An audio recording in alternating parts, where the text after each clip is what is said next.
Hey everyone, and welcome back for another deep dive. Yeah. Today we're going to be looking into the story of Richard Laurence Marquette. Okay. So this guy was a serial killer, and Hmm. his crimes were so disturbing Right. that he actually earned a really unique place in the history of the FBI. Okay. He was the first person ever to be added as like an 11th name Oh, wow. to the FBI's 10 most wanted list.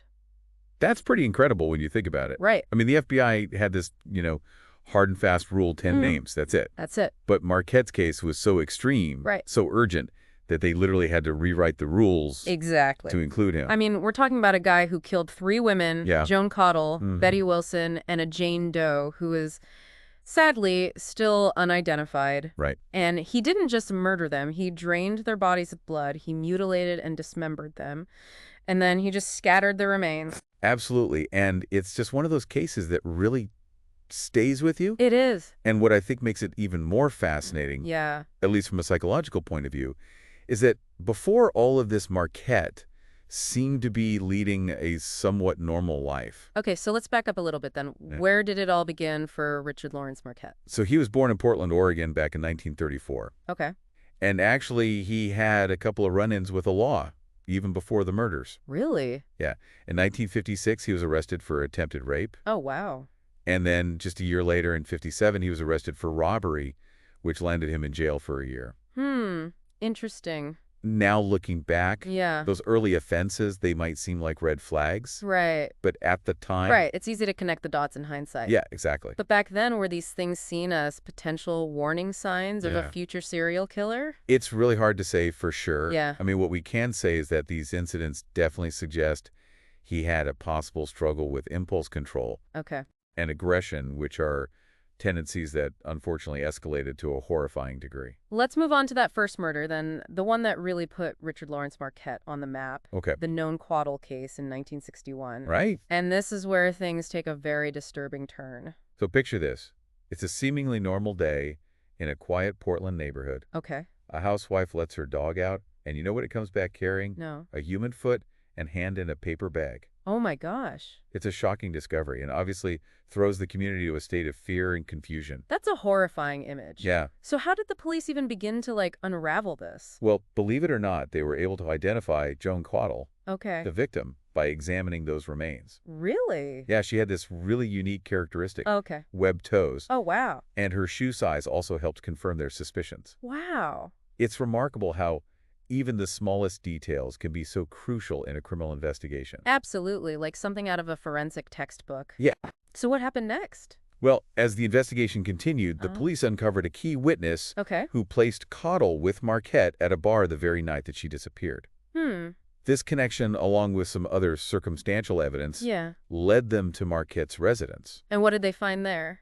Oh, what they found at Marquette's house was like a straight-up nightmare. Oh, no. His refrigerator was just a gruesome scene, neatly chopped body parts wrapped in newspaper, blood-stained lingerie. Oh, my God. Everything except for Caudle's head. Ugh, that's awful. It's chilling to think about. It almost seems like he was trying to be organized, methodical, even in his brutality. Exactly. It wasn't some random act of violence. There was this really disturbing level of premeditation involved, Right. which, of course, made the whole situation even more terrifying. So at this point, the authorities knew they had a serious problem on their hands. Yeah, absolutely. Oregon Governor Mark Hatfield You think yet? even called it the most heinous crime in Oregon history at the time. Wow. The pressure was on to catch Marquette, and fast. Right. So they issued an arrest warrant, Mm-hmm.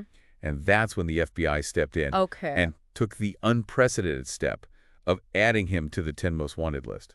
And by doing that, they effectively made it 11 names, breaking their own protocol? Yeah.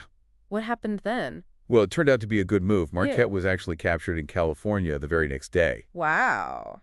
But here's where things take another strange turn. Okay. He didn't resist arrest at all. Really? In fact, some reports even suggest that he almost seemed relieved Oh, wow. to be caught. Hmm. It's almost as if the thrill for him was in the act itself, Right. not in getting away with it. That's a chilling thought. So what happened when they questioned him?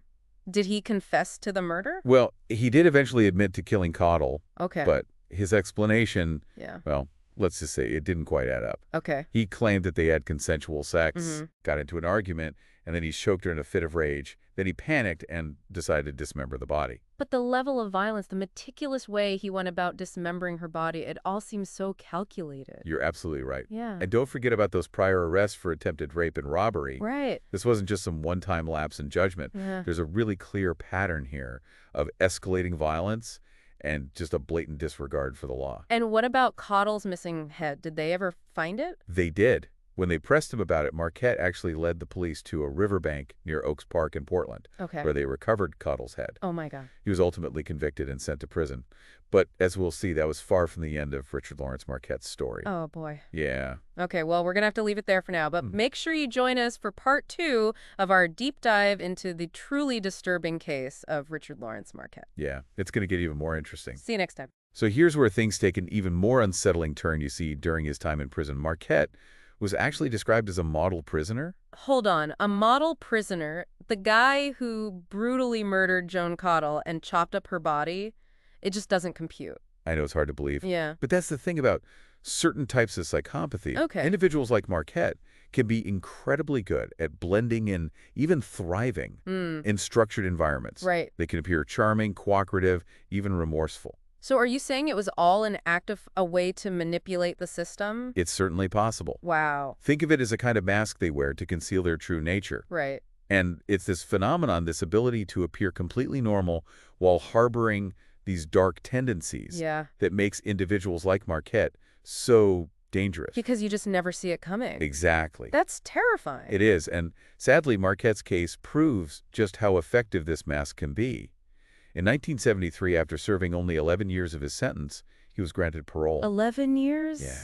For taking a life so brutally, that seems incredibly lenient, given the nature of his crime. It does, doesn't it? And tragically, just 2 years after his release, Marquette struck again. This time, the victim was Betty Wilson, a 37-year-old mother of 7, who was trying to put her life back together after escaping an abusive relationship. She had recently moved to Oregon from North Carolina to be with her sister, leaving her children in foster care back home. It's heartbreaking to think she was taking steps toward a better future, only to be met with such horrific violence. It is. And the parallels to the Cottle murder are chilling. Wilson's body was found mutilated and dismembered, drained of blood, just like Joan Cottle. The M.O. was undeniable. So how did the police connect Marquette to this new crime so quickly? Well, they had his history, of course. Of course. And the similarities in the crimes were impossible to ignore. Yeah. But they also discovered physical evidence at his residence that directly linked him to Wilson's murder. It seems like he wasn't exactly a criminal mastermind. If he kept leaving such obvious trails, maybe he didn't really care about getting caught. That's a good question, and it's something that has puzzled criminologists for years. Yeah. Some experts believe that for certain individuals, the violence itself is the primary objective. The act of killing the control they exert becomes the ultimate thrill, while evading capture is almost secondary. So what happened next? Was he convicted for Betty Wilson's murder? He was faced with overwhelming evidence. Marquette pleaded guilty to Wilson's murder and was sentenced to life in prison without the possibility of parole. And that brings us to the third victim, the unidentified Jane Doe. Tell me about her case. So this one is particularly tragic because we know so little about her. Even her name remains a mystery. What we do know is that during the investigation into Betty Wilson's murder, Marquette confessed to yet another killing. Really? A murder that took place in 1974, just a year earlier. Wow, so he was actively killing while out on parole? That's terrifying. What do we know about how Jane Doe died? So Marquette admitted to killing her in a similar fashion to his previous victims. He drove her body of blood, mutilated and dismembered her, and scattered the remains.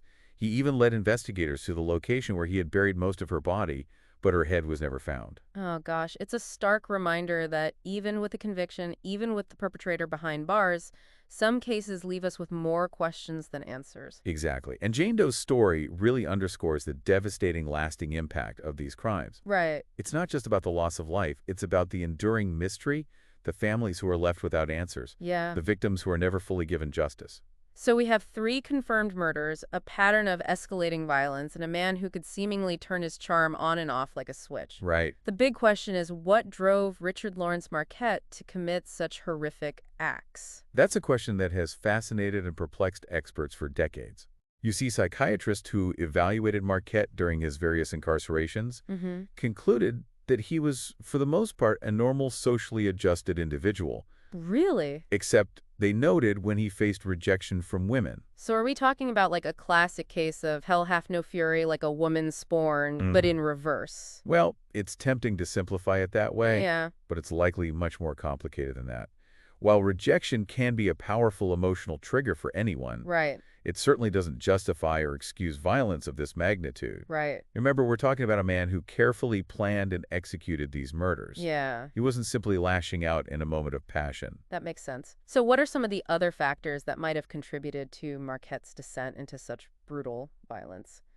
Yeah, it feels like we're dealing with like a psychological puzzle here. Yeah. If rejection alone doesn't explain it, what else could be going on in Marquette's mind?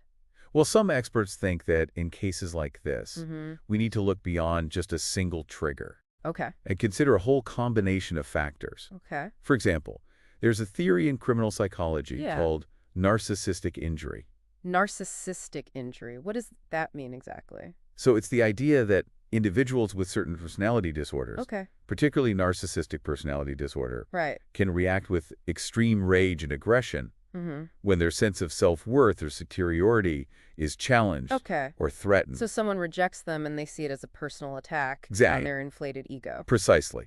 And this perceived attack can trigger a violent outburst. Okay. It's a way for them to reassert their dominance and control. And could this apply to Marquette? I mean, we know he had a history of violence against women. It's certainly possible. Yeah. But it's important to remember that we're speculating here. Right. We can't definitively diagnose Marquette from a distance. Okay. Especially without having access to his full psychological evaluations. That makes sense.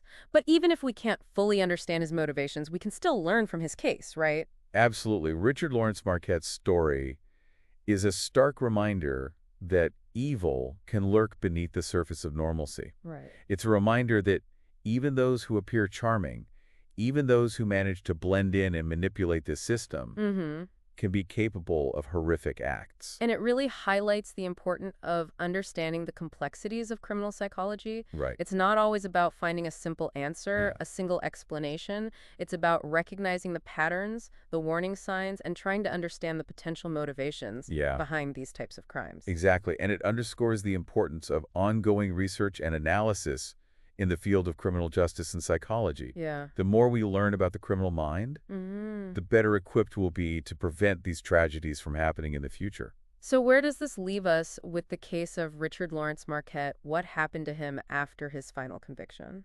Well, Marquette has been incarcerated at the Oregon State Penitentiary since 1975, serving a life sentence without the possibility of parole. Okay. He's essentially been removed from society, but the scars of his crimes remain. Especially for the families of his victims. Right. And for the Jane Doe whose true identity may never be known. It's a sad reality that some cases never truly close. Yeah. There are always lingering questions, unanswered prayers, and a sense of justice that may never be fully realized. Well, you've certainly given us a lot to think about today.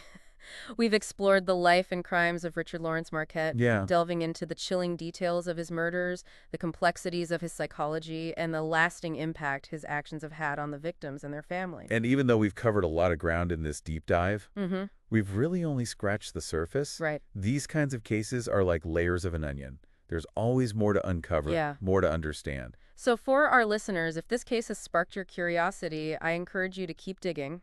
Explore the world of criminal psychology, dive into the history of the FBI's 10 Most Wanted list, or even look into unsolved cases in your own community. Yeah. You never know what fascinating and sometimes unsettling truths you might uncover. Knowledge is power. It is. And the more we understand about the darker aspects of human behavior, the better equipped we are to confront them, to seek justice, and to work towards a safer world. And as we wrap up our deep dive into the case of Richard Laurence Marquette, I want to leave you with one final thought. We talked about the possibility that the murder of Jane Doe could have been prevented. Right. If the authorities had fully grasped the depths of Marquette's psyche during his first imprisonment. It's a chilling thought, and it begs the question, how well do we really understand the capacity for evil, even in those who appear reformed? It's a question that challenges us to examine our systems of justice, our methods of rehabilitation, and our own understanding of the human potential for both good and evil. It's a question that deserves our continued attention and thoughtful consideration. Until next time, keep exploring, keep asking those tough questions, and keep the conversation going.